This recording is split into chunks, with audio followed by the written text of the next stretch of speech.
Todo comenzó a desmoronarse cuando quedé embarazada. Déjenme presentarme. Soy Lucía. Tengo 28 años y hasta hace poco pensaba que tenía un matrimonio feliz con Carlos, mi esposo de 32 años. Llevábamos 3 años casados y 5 juntos en total. Nunca tuvimos una relación perfecta. ¿Quién la tiene? Pero pensaba que éramos felices y que nos amábamos. El problema siempre fue su familia, especialmente su madre, doña Mercedes. Desde el primer día que me conoció, me miró como si fuera una intrusa. Carlos era su único hijo varón, y para ella, ninguna mujer sería suficientemente buena para su bebé. Al principio, intenté ganarme su aprobación, cocinaba sus platillos favoritos cuando nos visitaba. Le preguntaba sobre sus historias familiares. Incluso me ofrecía a ayudarla con sus mandados. Nada funcionaba. No te esfuerces tanto, mi amor, me decía Carlos. Así es ella. Eventualmente te aceptará. Eventualmente nunca llegó. Cuando nos casamos hace 3 años, ella se presentó vestida completamente de negro, como si fuera a un funeral en lugar de una boda. Durante la recepción, le escuché decir a una de sus amigas, esto no durará, mi Carlos merece algo mejor. A pesar de todo, intenté mantener la paz por Carlos. Él estaba atrapado en el medio, y aunque a veces defendía mis sentimientos, nunca le ponía límites claros a su madre. Es que está mayor, Lucía, no podemos estresarla, era su excusa constante. La situación empeoró cuando compramos nuestra casa. Bueno, técnicamente yo compré la casa.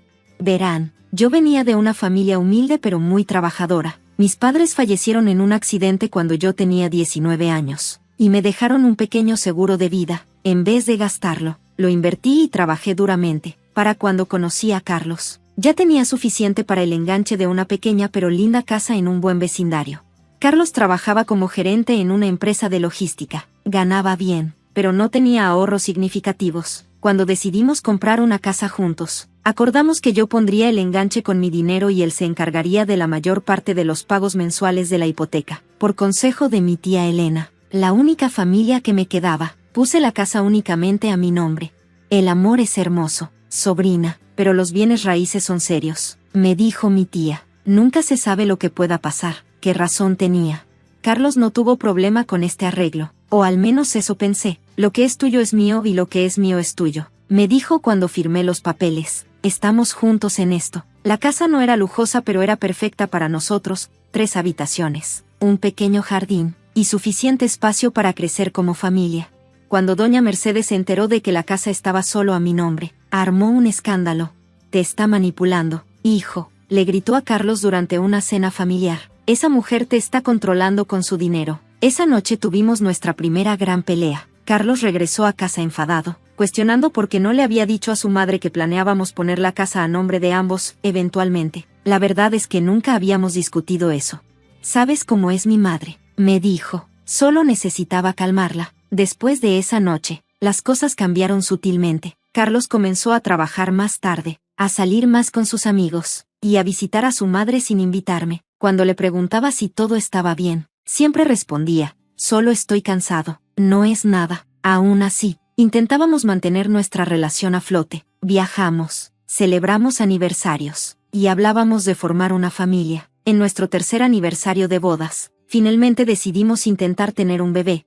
Para mi sorpresa, quedé embarazada casi inmediatamente. Estaba emocionada y aterrada a la vez. Carlos pareció feliz cuando le di la noticia. Me abrazó fuertemente y me besó. Vamos a ser padres, susurró, y por un momento, todo parecía perfecto.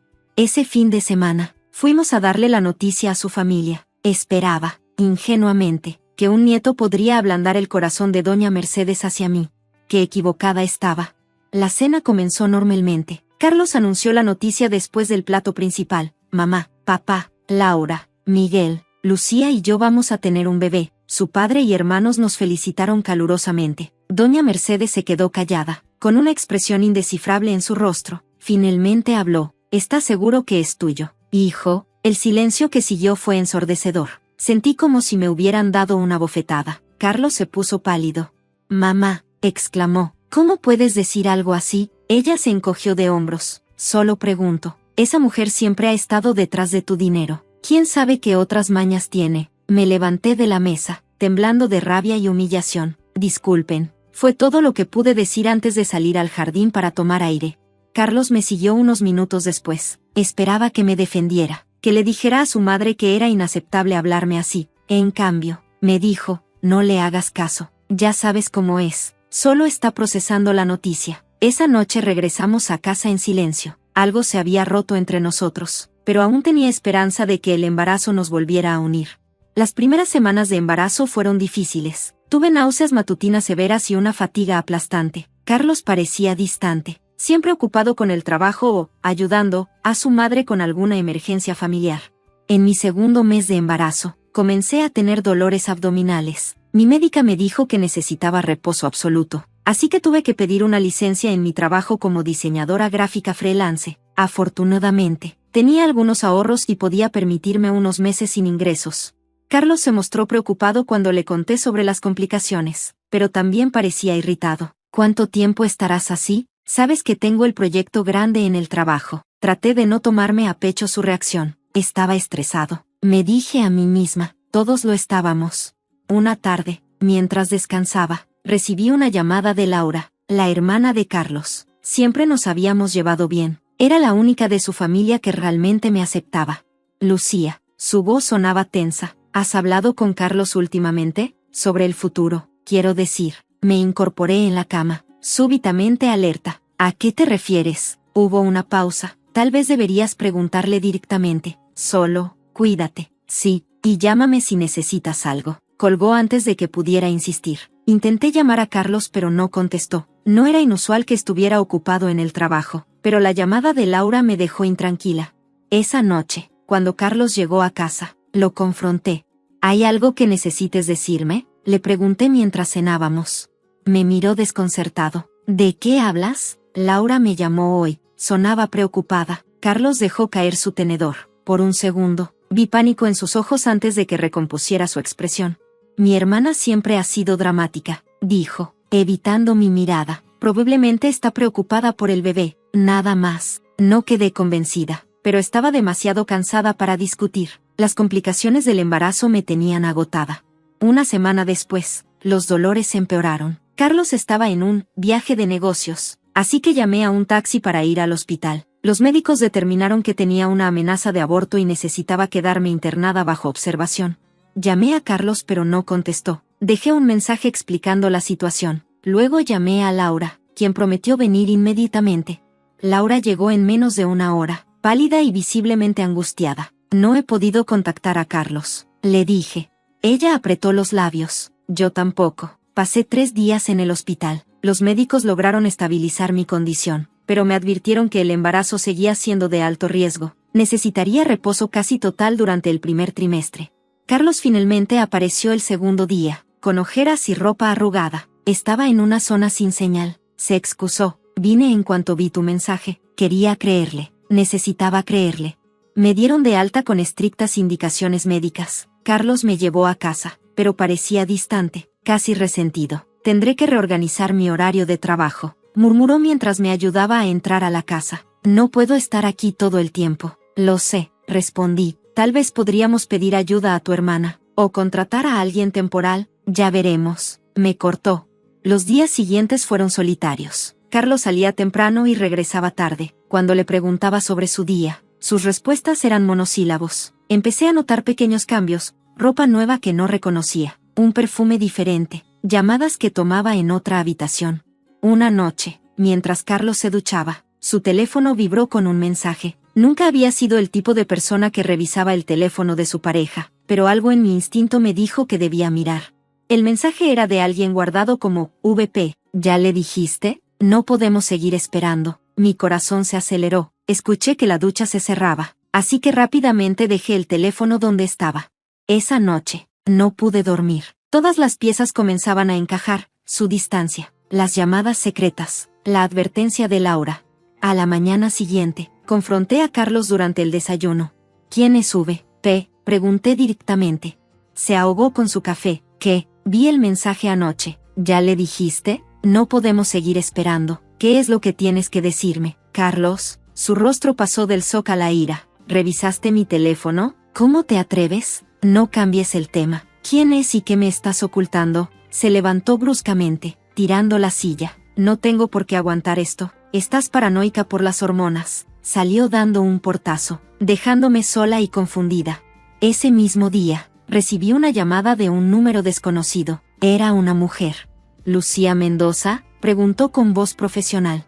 Sí, soy yo. Le llamo del Banco Nacional. Tenemos una solicitud para modificar la hipoteca de su propiedad. Necesitamos que venga a firmar unos documentos. Me quedé helada. ¿Modificar la hipoteca? Yo no he solicitado nada. La mujer hizo una pausa. La solicitud fue presentada ayer por su esposo, Carlos Jiménez. Dice aquí que quiere añadirse como cotitular de la propiedad. Mi mundo comenzó a girar. Yo no he autorizado eso, dije con voz temblorosa. En ese caso, le sugiero que contacte a su abogado inmediatamente. Y no se preocupe, sin su firma no procederemos con ningún cambio. Después de colgar, me quedé mirando el teléfono, aturdida. ¿Carlos estaba intentando poner la casa a su nombre sin consultarme? ¿Por qué haría eso? Llamé a mi tía Elena, quien siempre había sido mi roca. Le conté todo, los mensajes sospechosos, la distancia de Carlos, y ahora este intento de cambiar la propiedad de la casa. Sobrina, me dijo con voz grave, esto no me gusta nada. Voy para allá ahora mismo. No hagas nada hasta que llegue. Mi tía llegó esa tarde. Mientras hablábamos en la sala, escuchamos un coche estacionarse frente a la casa. Por la ventana, vi a Carlos bajando de su auto. No estaba solo. Una mujer lo acompañaba, alta, elegante, con cabello rubio perfectamente peinado. Y detrás de ellos, reconocí el Lexus negro de doña Mercedes. Quédate aquí, me dijo mi tía. Yo me encargo. Se dirigió a la puerta y la abrió justo cuando Carlos estaba por meter su llave. Su expresión al vernos fue de absoluta sorpresa. Elena, dijo, recuperándose rápidamente. No sabía que estabas aquí, evidentemente, respondió mi tía con frialdad. Su mirada se dirigió a la mujer rubia y luego a doña Mercedes, quien se acercaba por detrás. ¿Y tus acompañantes? Carlos se aclaró la garganta. Vanessa es mi colega del trabajo, y ya conoces a mi madre. Así que esa era, VP. Me levanté con dificultad y me acerqué a la puerta. ¿Colega?, pregunté. ¿La misma que te envía mensajes preguntando si ya me dijiste algo? Carlos palideció. Doña Mercedes dio un paso adelante. Ya basta de teatro, espetó. Carlos, dile de una vez. Mi esposo parecía atrapado entre la espada y la pared. Finalmente, soltó, Lucía. Esto no está funcionando. Lo he intentado, pero, con el embarazo y todo, creo que necesitamos tiempos separados. Me quedé sin aliento. ¿Tiempos separados? Ahora, cuando estoy embarazada y con complicaciones médicas, no es solo eso, continuó, evitando mi mirada. Vanessa y yo, tenemos una conexión. ¿Ha sido mi apoyo estos meses mientras tú has estado indispuesta? La tal Vanessa tuvo la decencia de lucir incómoda. Doña Mercedes, en cambio, sonreía abiertamente. Y sobre la casa, añadió Carlos, ganando confianza. Ya es hora de que reconozcas que es tanto mía como tuya. He estado pagando la hipoteca por años, con el dinero que ambos aportábamos al hogar. Intervino mi tía, mientras Lucía se encargaba de otros gastos y puso todo el enganche. Carlos la ignoró. Necesito que firmes estos papeles, dijo, sacando un sobre de su maletín. Es para añadirme como propietario. Miré los papeles y luego a él, a esta persona que creía conocer, que hace unos meses celebraba conmigo la noticia de nuestro bebé. No, dije simplemente. ¿Qué? La voz de Carlos subió una octava. No voy a firmar nada. Esta casa es mía, comprada con mi dinero. Tú accediste a ese arreglo. Doña Mercedes dio un paso adelante, su rostro contorsionado de rabia. Malagradecida. Mi hijo te ha mantenido todos estos años y así le pagas. Mi tía se interpuso entre nosotras. Mercedes, te sugiero que te calmes. Tu hijo está engañando a su esposa embarazada y tratando de robarle su propiedad. No tienes el derecho moral de indignarte. Esta zorra no se quedará con nada, gritó doña Mercedes. Carlos, haz algo. Lo que pasó después ocurrió tan rápido que apenas pude procesarlo. Carlos intentó entrar a la fuerza, empujando a mi tía. Sentí un dolor agudo en el abdomen y dejé escapar un grito. Mi tía me sostuvo mientras me doblaba de dolor. «Estás sangrando», exclamó, señalando mis pantalones. Todo se volvió confuso. Recuerdo fragmentos, mi tía llamando a una ambulancia, Carlos y Vanessa alejándose, doña Mercedes gritando algo sobre consecuencias. Lo siguiente que supe fue que estaba en el hospital nuevamente. Los médicos lograron estabilizarme, pero me advirtieron que necesitaría quedarme internada al menos una semana. El embarazo ahora era extremadamente delicado. Mi tía se quedó conmigo durante todo el tiempo. Carlos no apareció ni llamó para preguntar por mi estado. Laura vino a visitarme al segundo día, con los ojos rojos de tanto llorar. Lo siento tanto, dijo, tomando mi mano. Intenté advertirte, Carlos. Él y esa mujer llevan meses viéndose. Mamá lo sabe. Incluso los ha estado ayudando a encontrar un apartamento juntos. Me sentí entumecida. ¿Por qué no me lo dijiste claramente? Laura bajó la mirada. Carlos es mi hermano. Esperaba que hiciera lo correcto por sí mismo. Nunca pensé que llegaría tan lejos, especialmente con el bebé en camino. Pasé 7 días en el hospital, recuperándome físicamente pero destrozada emocionalmente. Mi tía se encargó de todos los trámites y facturas. Me consiguió un abogado especializado en bienes raíces y derecho familiar, quien me aseguró que Carlos no podría reclamar la casa sin mi consentimiento. El médico me dio de alta con instrucciones estrictas, reposo absoluto, nada de estrés, y visitas semanales para monitorear el embarazo. Estaba exhausta pero aliviada de que mi bebé seguía con vida. Vente a mi casa, me ofreció mi tía. Allí estará segura y acompañada. Acepté su oferta. Necesitaba recoger algunas cosas de la casa, así que decidimos pasar allí antes de ir a su apartamento. Cuando llegamos, supe inmediatamente que algo estaba mal. Había un letrero de «vendida» en el jardín frontal. ¿Qué demonios?, murmuró mi tía, estacionando bruscamente.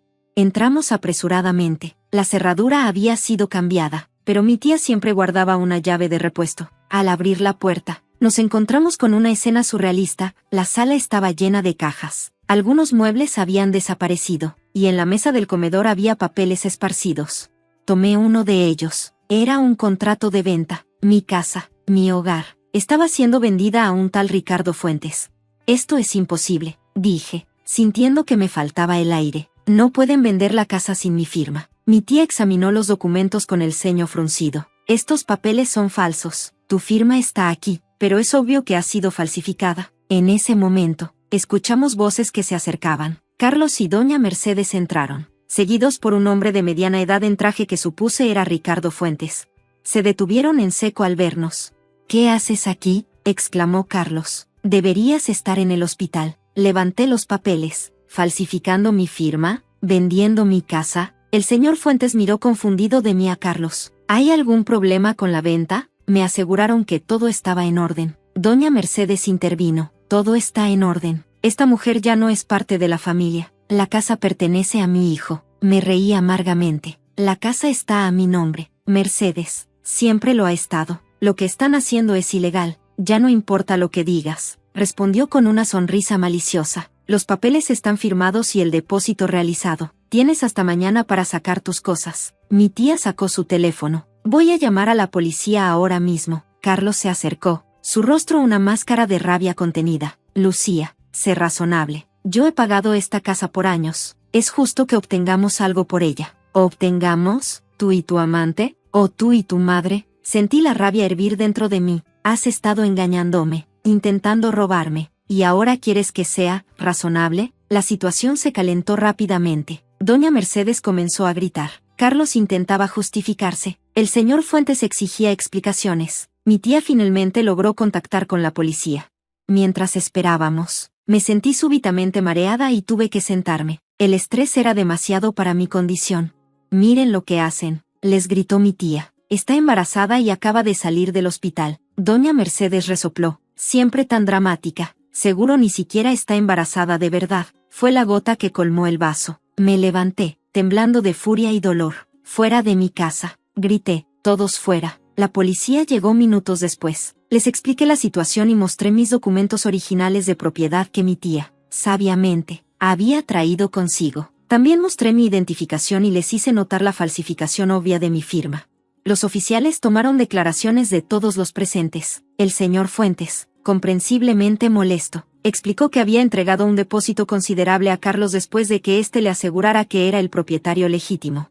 Esto parece un caso claro de intento de fraude, dijo uno de los oficiales. Vamos a necesitar que todos nos acompañen a la estación para aclarar esto. Carlos se puso pálido. No pueden arrestarme. Tengo derechos sobre esta propiedad. He estado pagando la hipoteca. Eso lo determinará un juez, respondió el oficial. Por ahora, hay suficientes evidencias para investigar un posible fraude inmobiliario. Doña Mercedes comenzó a llorar dramáticamente. Mi hijo es inocente. Esa mujer lo ha manipulado todo este tiempo. Mientras los oficiales se llevaban a Carlos para interrogarlo, el señor Fuentes se acercó a mí. Lamento mucho esta situación. dijo genuinamente apenado. No tenía idea de que la venta era fraudulenta. Por favor, considere devolverme mi depósito cuando esto se resuelva. Le aseguré que no tenía intención de quedarme con su dinero, que yo también era una víctima en esta situación. Después de que todos se fueron, mi tía y yo nos quedamos solas en la casa, rodeadas del caos que Carlos había dejado. ¿Qué voy a hacer ahora?, murmuré, exhaustada y abrumada. Mi tía me abrazó. Por ahora, vamos a mi casa. Mañana contactaremos a tu abogado y resolveremos esto paso a paso. Mientras recogía algunas pertenencias, encontré una foto de mi boda con Carlos. Lucíamos tan felices, tan llenos de esperanza. ¿Cómo habíamos llegado a este punto? Ya en casa de mi tía, me permití finalmente derrumbarme. Lloré hasta quedarme sin lágrimas, por mi matrimonio fallido, por la traición, por la incertidumbre de mi futuro y el de mi bebé. Los días siguientes fueron un torbellino de reuniones con abogados, declaraciones policiales y revisiones médicas. Se presentaron cargos formales contra Carlos por intento de fraude y falsificación de documentos. Doña Mercedes también enfrentaba posibles cargos como cómplice. Laura vino a verme una semana después. Estaba visiblemente afectada por todo lo sucedido. Nunca pensé que mi hermano fuera capaz de algo así, dijo, sus ojos llenos de lágrimas. Siempre fue ambicioso, pero esto es criminal. Me contó que Carlos había estado viendo a Vanessa, su vicepresidenta, en el trabajo, desde hacía casi un año. Doña Mercedes la adoraba porque venía de una familia adinerada y bien conectada. Cuando quedaste embarazada, pensaron que complicaba sus planes, explicó Laura. Carlos quería dejarte, pero sin perder la casa. Mamá le convenció de que intentara poner la propiedad a su nombre primero. El plan original, según Laura, era presionarme para que firmara los papeles añadiendo a Carlos como copropietario. Cuando me negué, decidieron pasar al plan B, falsificar mi firma y vender la casa rápidamente, esperando que estando hospitalizada no pudiera detenerlos a tiempo. Es despreciable, dijo Laura, llena de vergüenza. Quiero que sepas que no todos en la familia apoyamos esto. Papá está furioso con mamá y Carlos. De hecho, él fue quien les dijo a los abogados de Carlos que no lo representarían. Su apoyo significaba mucho para mí. En medio de tanta traición, era reconfortante saber que no todos los Jiménez estaban en mi contra. Las semanas siguientes fueron difíciles pero reveladoras. Descubrí que Carlos había estado desviando dinero de nuestra cuenta conjunta a una cuenta secreta durante meses. También encontré correos electrónicos donde él y Vanessa planeaban mudarse juntos a un lujoso condominio, pagado con el dinero de la venta de mi casa.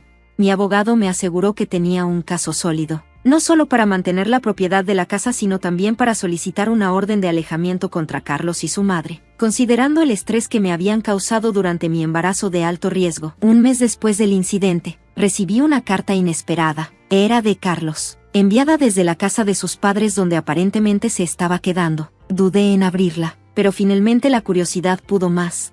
Lucía, escribió, sé que probablemente me odies y lo entiendo. Lo que hice fue imperdonable. No busco tu perdón, pero quiero que sepas que me he dado cuenta de mis errores. Vanessa me dejó cuando todo esto salió a la luz. Dijo que no quería estar con alguien capaz de tratar así a su esposa embarazada. Tenía razón. Continuaba disculpándose profusamente, mencionando que estaba en terapia y que quería hacer lo correcto por nuestro hijo. Terminaba pidiendo una oportunidad para hablar cara a cara.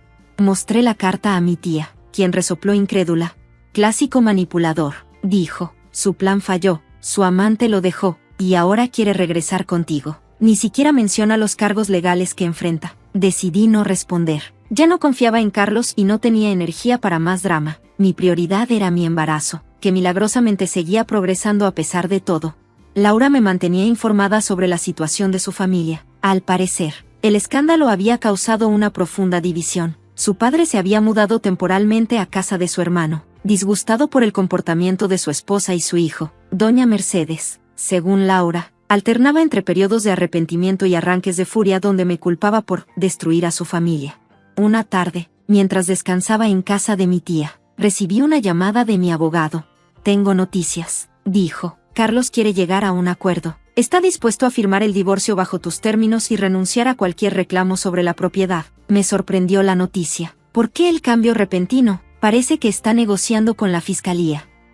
Era tu responsabilidad como padre. Esas fueron las últimas palabras que le dije a Carlos antes de colgar el teléfono. Su voz quebrada, suplicando ayuda, seguía resonando en mi cabeza mientras miraba la fotografía que tenía sobre mi escritorio, mi hija Valentina junto a su esposo Diego el día de su boda. Una pareja joven, radiante, con toda la vida por delante. Una vida que Carlos casi arruina. Pero para entender cómo llegamos hasta aquí, debo retroceder 17 años. Carlos y yo éramos una pareja común. Nos casamos jóvenes. Tuvimos a Valentina cuando apenas comenzábamos nuestras carreras. Y durante casi 15 años mantuvimos lo que parecía ser un matrimonio sólido. Yo era contadora en un pequeño estudio, y él trabajaba en una empresa de seguros. Nada extraordinario, pero teníamos una vida cómoda. Desde el nacimiento de Valentina, comencé a ahorrar para su educación. Cada mes, sin falta, destinaba parte de mi salario a una cuenta especial, para el futuro de Valentina. Decía siempre. Carlos aportaba ocasionalmente, pero la disciplina del ahorro mensual era principalmente mía. Eva, ¿realmente necesitamos guardar tanto? Solía preguntarme Carlos cuando veía que rechazaba algunas salidas o lujos para mantener intacto el fondo de Valentina. Quiero que nuestra hija tenga todas las oportunidades que nosotros no tuvimos, le respondía. Una buena universidad, tal vez estudiar en el extranjero, son sueños que tienen precio. A veces notaba cierta incomodidad en Carlos cuando hablábamos del tema, pero lo atribuía a preocupaciones financieras normales. Cuando Valentina cumplió 12 años, ya habíamos acumulado una suma considerable. Recuerdo perfectamente esa noche, estábamos sentados en la mesa del comedor después de cenar, y decidí compartir con Carlos los planes que tenía para ese dinero. He estado pensando en transferir el fondo de Valentina a una inversión más rentable, le comenté mientras revisaba algunos folletos bancarios. Con las tasas actuales, podríamos aumentar considerablemente el capital para cuando ella entre a la universidad. Carlos permaneció en silencio, jugando con su copa de vino. Finalmente levantó la mirada. No creo que sea necesario que sigas obsesionándote con eso, dijo con un tono que no supe interpretar en ese momento. Ya tenemos suficiente. Además, hay otras prioridades ahora. ¿Qué podría ser más prioritario que el futuro de nuestra hija?, pregunté, genuinamente confundida. Nuestro presente, por ejemplo, respondió con cierta irritación. Siempre postergando vacaciones, cambiando el auto, renovando la casa, todo por un futuro que ni siquiera sabemos cómo será. La conversación se tornó tensa, pero eventualmente acordamos que mantendríamos el plan de ahorro, aunque quizás con algunas modificaciones para permitirnos pequeños lujos ocasionales. 3 meses después, mi mundo se desmoronó. Todo comenzó con una llamada del banco. Una de las ejecutivas de cuentas quería verificar conmigo una transacción reciente. Según ella, había autorizado la transferencia del fondo educativo completo de Valentina a otra cuenta.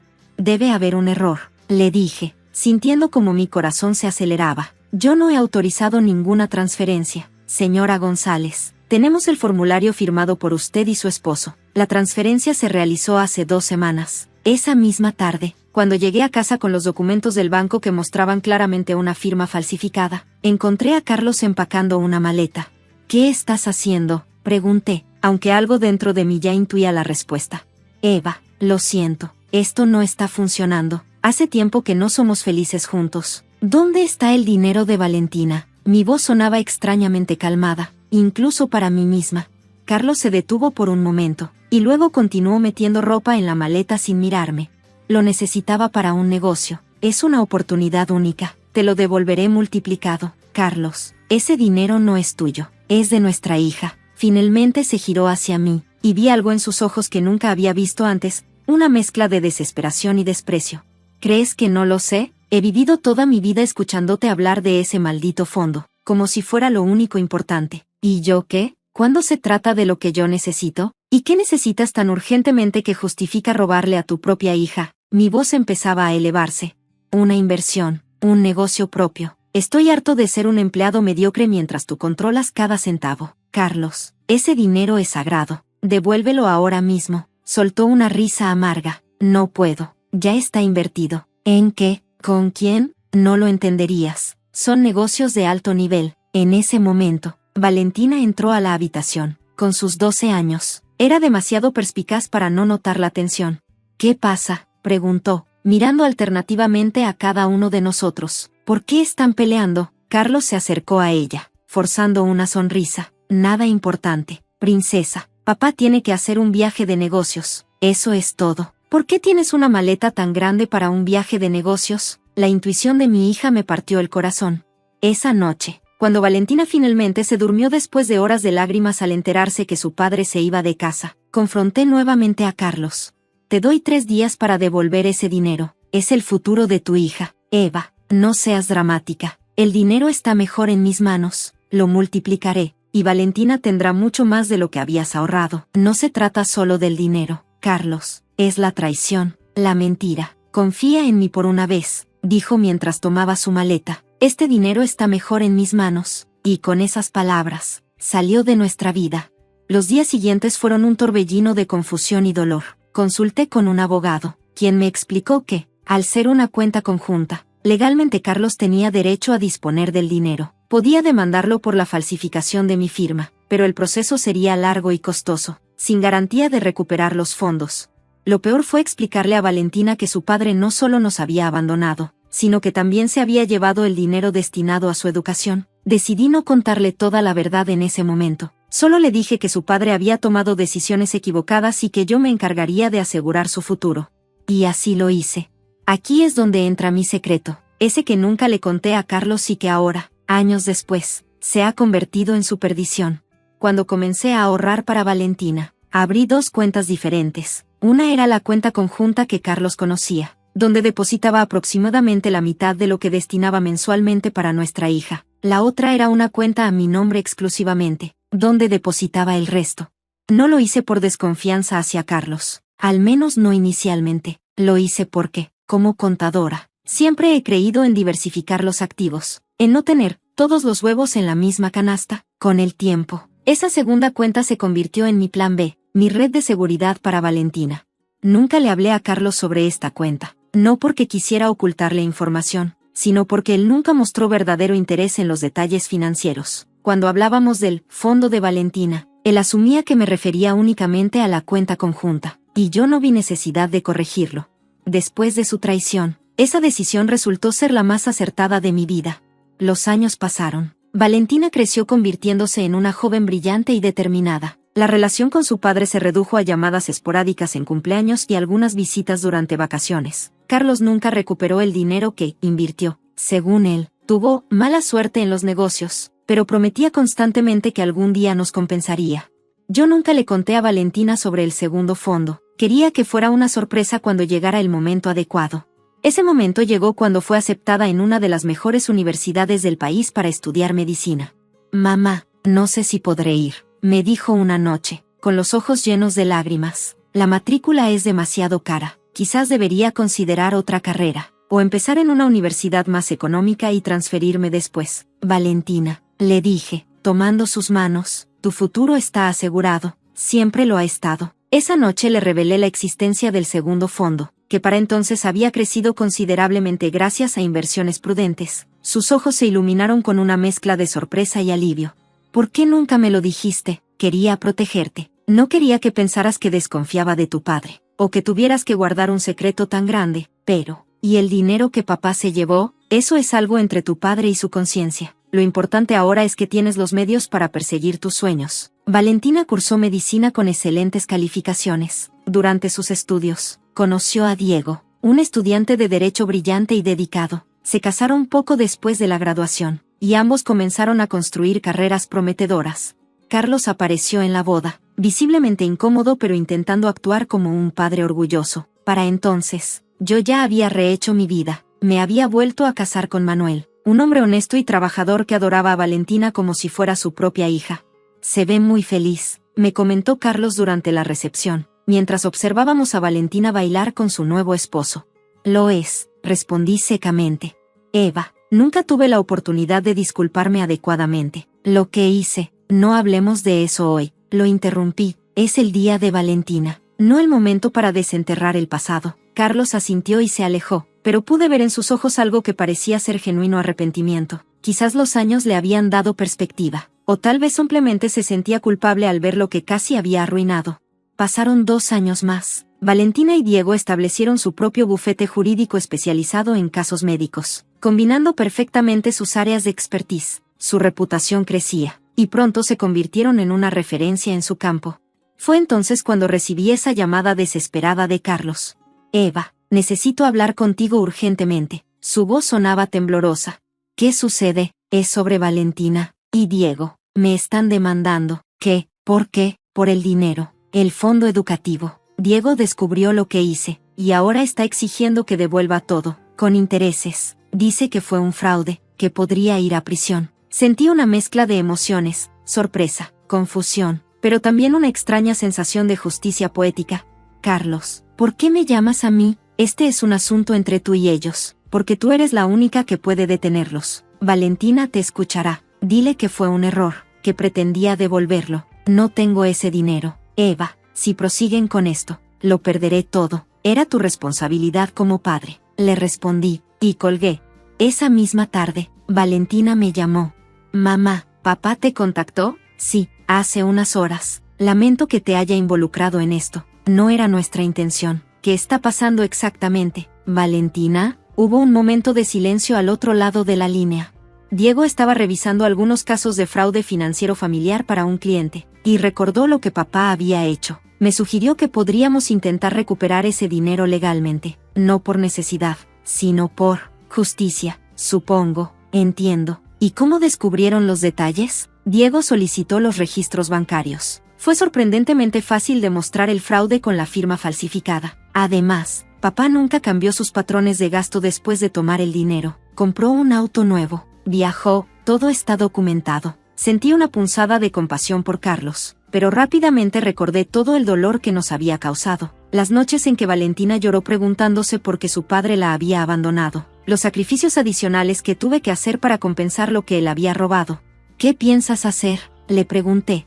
No lo sé. Una parte de mí quiere seguir adelante con la demanda. Otra parte se pregunta si vale la pena remover todo ese dolor. Valentina, cualquiera que sea tu decisión, la respetaré, pero quiero que sepas algo. El dinero que tu padre se llevó nunca fue todo tu fondo educativo. Lo sé, mamá, me lo contaste cuando entré a la universidad. Lo que no te conté es que esa cuenta separada la creé desde el principio, incluso antes de que tu padre mostrara cualquier señal de irresponsabilidad. No fue una reacción a desconfiar de él, fue simplemente mi manera de asegurar tu futuro. Hubo un largo silencio, y luego escuché a Valentina soltar un suspiro. Siempre fuiste más sabia de lo que creí, mamá. Al día siguiente, recibí otra llamada de Carlos, esta vez sonando aún más desesperado.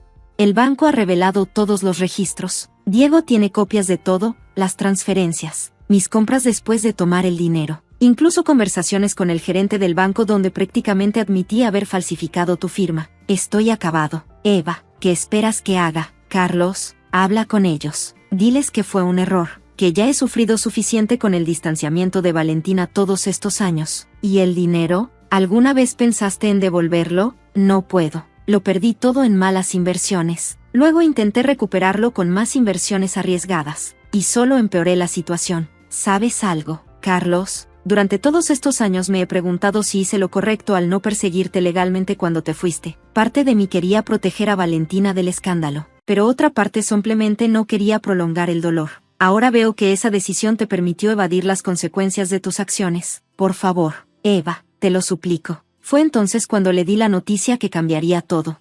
El dinero real siempre estuvo a salvo, Carlos. Lo que te llevaste era apenas la mitad de lo que había ahorrado para Valentina. La otra mitad estaba en una cuenta separada, a mi nombre exclusivamente. Hubo un silencio absoluto al otro lado de la línea. ¿Qué estás diciendo? Estoy diciendo que tu traición, aunque dolorosa, nunca puso en peligro el futuro de Valentina. Ella pudo estudiar medicina, como siempre soñó, con el dinero que yo protegí de ti. Pero, ¿por qué nunca me lo dijiste? Nunca preguntaste, Carlos. Estabas tan concentrado en tus propias necesidades que nunca te interesaste realmente en los detalles. Siempre asumiste que sabías todo. Si Valentina tenía dinero para estudiar, ¿por qué están haciendo esto ahora? Porque no se trata del dinero, Carlos. Nunca se trató solo del dinero. Se trata de la responsabilidad, de las consecuencias, de la confianza rota. Eva, por favor, lo siento, pero esta vez no puedo ayudarte. Son adultos tomando sus propias decisiones. Lo que sucedió después fue como ver un castillo de naipes derrumbarse lentamente. Valentina y Diego procedieron con la demanda, con la evidencia recopilada. El caso fue sorprendentemente rápido. Carlos fue obligado a devolver el monto original más intereses compuestos durante 17 años, lo que resultó en una cantidad que superaba ampliamente sus actuales posibilidades económicas. Para pagar, tuvo que vender su casa, su auto de lujo, e incluso liquidar su fondo de pensión. A sus 60 años, se encontró prácticamente empezando de cero. Nunca fue mi intención que terminara así, a pesar de todo el dolor que nos causó. No le deseaba semejante humillación, pero tampoco podía interferir en el legítimo derecho de Valentina y Diego de buscar justicia. 2 meses después de finalizado el juicio, recibí una carta de Carlos.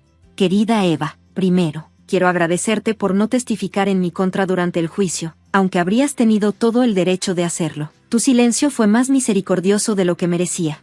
Estos meses me han dado tiempo para reflexionar sobre mis acciones. La verdad es que siempre supe que lo que hice estaba mal. No fue por necesidad, como intenté justificar. Fue por orgullo, por ego, por una desesperada necesidad de sentir que tenía control sobre algo en mi vida. Me sentía disminuido a tu lado, Eva. Tu disciplina, tu previsión, tu capacidad para pensar a largo plazo, todas esas cualidades que ahora admiro, en aquel entonces me hacían sentir inadecuado. Tomar ese dinero fue mi manera retorcida de recuperar algo de control, de demostrarme que yo también podía tomar decisiones importantes. No hay justificación para lo que hice. Traicioné a las 2 personas que más debería haber protegido, y lo que más me duele ahora no es haber perdido mis posesiones materiales, sino el respeto y el amor de mi hija. He aceptado un trabajo como asesor en una pequeña compañía de seguros en otra ciudad. El salario es modesto, pero suficiente para empezar de nuevo. No espero que me perdonen, pero quiero que sepan que, finalmente, estoy asumiendo la responsabilidad de mis acciones. Con respeto y arrepentimiento. Carlos. Compartí la carta con Valentina, dejando que ella decidiera cómo proceder. Después de leerla, me miró con ojos llenos de emociones contradictorias. ¿Crees que realmente ha cambiado?, me preguntó. No lo sé, cariño. Las personas pueden cambiar cuando enfrentan las consecuencias de sus acciones, pero el verdadero cambio se demuestra con el tiempo, no con palabras. Parte de mí quiere odiarlo para siempre. Otra parte recuerda al papá que me llevaba al parque y me leía cuentos antes de dormir. La abracé, sintiendo su dolor como propio. Nadie es completamente bueno o malo. Valentina, tu padre cometió errores terribles, pero eso no borra los momentos buenos. La decisión de mantenerlo en tu vida, en qué términos y con qué límites, es completamente tuya. 2 semanas después, Valentina decidió responder a la carta de su padre. No sé exactamente qué le escribió, pero sí sé que acordaron verse ocasionalmente, comenzando con almuerzos breves y conversaciones cautelosas. En cuanto al dinero recuperado mediante la demanda, Valentina y Diego decidieron destinarlo a una fundación que proporciona becas a estudiantes de medicina y derecho de escasos recursos. Transformar algo negativo en una oportunidad para otros, me explicó Valentina. Nunca me sentí más orgullosa de ella. Hoy, 5 años después de aquella demanda, nuestra familia ha encontrado una nueva forma de equilibrio. Carlos mantiene una relación cordial con Valentina, conoce a sus nietos y asiste a reuniones familiares ocasionales. No es la relación que alguna vez imaginamos, pero es una en la que todos pueden convivir con dignidad. En cuanto a mí, aprendí que a veces el mayor acto de amor no es proteger a alguien de las consecuencias de sus acciones, sino permitir que esas consecuencias los transformen en mejores personas. Carlos perdió casi todo materialmente, pero quizás encontró algo más valioso, la oportunidad de redimirse. Y esa segunda cuenta, la que salvó el futuro de Valentina, me enseñó una lección invaluable. La previsión no es desconfianza, es sabiduría. A veces, el plan B no es solo una alternativa, es el verdadero camino hacia adelante. Cuando miro hacia atrás, a la joven contadora que meticulosamente dividía sus ahorros en 2 cuentas diferentes, me gustaría decirle que tomó la decisión correcta, no por desconfianza hacia Carlos, sino por un profundo amor hacia su hija. Porque al final, no se trataba de ganar o perder, de venganza o justicia, se trataba de asegurar que Valentina tuviera las alas para volar, sin importar las tormentas que vinieran. Y vaya que voló alto.